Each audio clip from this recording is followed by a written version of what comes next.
I'm Squadron Leader Stephanie Gartshore. I'm the Operations Commander at 452 Squadron Darwin Flight, or Darwin Air Traffic Control.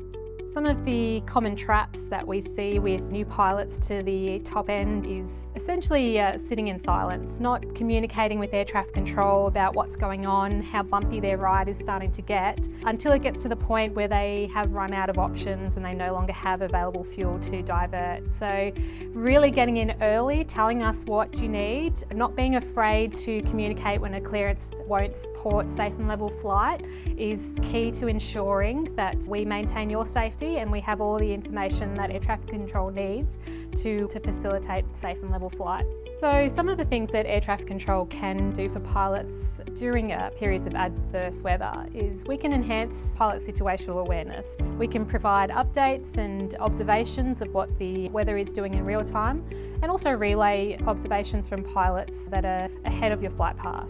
What we can't do, unfortunately, is predict the weather. We have access to the same meteorological products that pilots have, and we can provide that updated information for pilots, but we don't necessarily know what the weather's going to do and how long it's going to stick around for. What we can facilitate is holding within controlled airspace should pilots require that, and we can also facilitate coordination and planning with other air traffic control agencies if a diversion is required. One of the ways that pilots can get in early and really help us as air traffic control understand what's going on is use of the word require. So often we see pilots request deviations or request alternate levels, but that will be balanced against the needs of other aircraft in the air and whatever other priorities we have going on.